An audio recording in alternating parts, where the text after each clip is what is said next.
This exchange sets the stage for a battle of wills.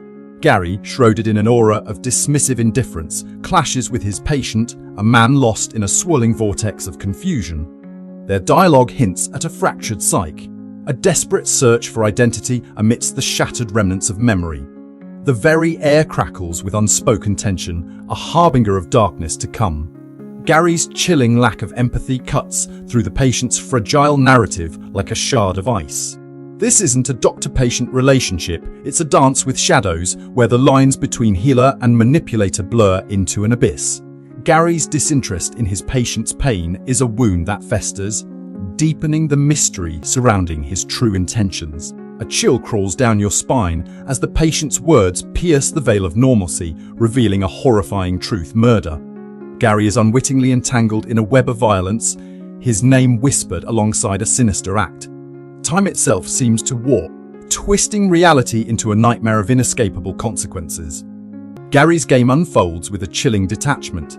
He manipulates his patient like a pawn in a macabre game of chance, blurring the lines between sanity and delusion. This twisted dance leaves you breathless, wondering who is truly in control, Gary or the forces that bind him to this nightmarish reality. In this surreal tableau of life and death, the innocent facade of a game show stands in stark contrast to the unfolding horror.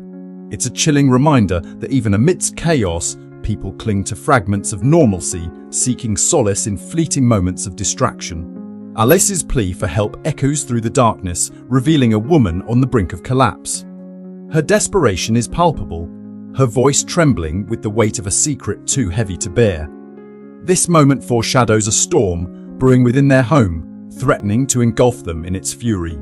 A hushed revelation, a tectonic shift in our understanding. Edward's past isn't a mere shadow, it's a badge he wore, the uniform of a Los Angeles cop for 6 years within the notorious Rampart division. Malcolm Rivers' mind, a shattered mirror reflecting fractured identities. This isn't madness, it's survival, a child's psyche fragmented by trauma, birthing separate personas to cope with the unbearable.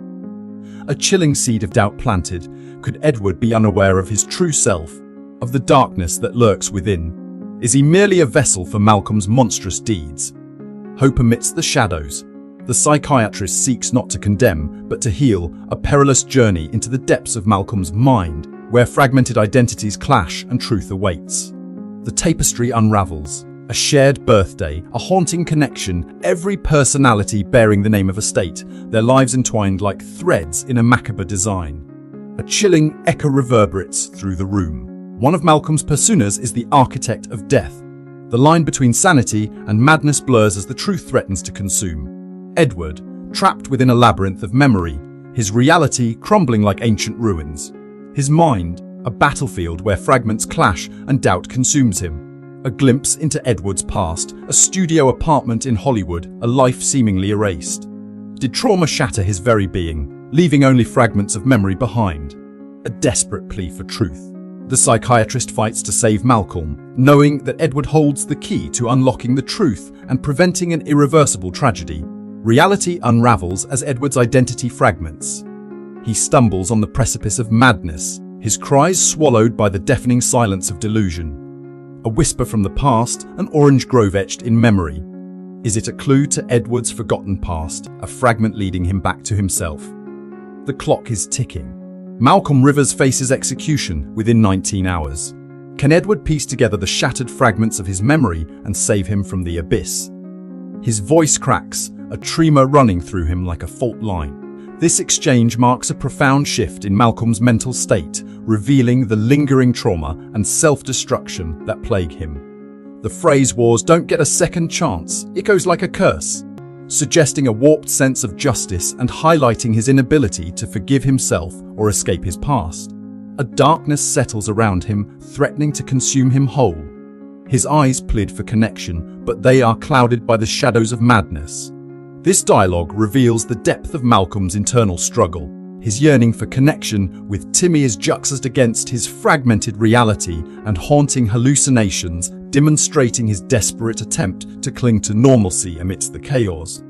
Every word he utters feels like a life raft tossed upon a turbulent sea, desperately seeking something solid to hold on to. Silence hangs heavy in the air, broken only by his desperate whisper. Malcolm's plea to an unseen figure underscores his isolation and descent into madness. His repetition of "he wasn't there again today" reveals a growing paranoia and inability to distinguish reality from delusion, ultimately solidifying the tragic consequences of his ordeal. The line between sanity and despair blurs, leaving him teetering on the precipice. His voice betrays a flicker of doubt, wrestling with the weight of his decision. This dialogue exposes the judge's internal conflict as he balances justice with compassion. The phrase "Rivers v. Nevada" highlights the legal proceedings, while stayed execution and psychiatric services underscore the shift towards therapeutic intervention. He stands at a crossroads, a solitary figure weighing the fate of a man lost in darkness. Thanks for tuning in. Stay curious, stay awesome, and don't forget to hit that subscribe button for more amazing content.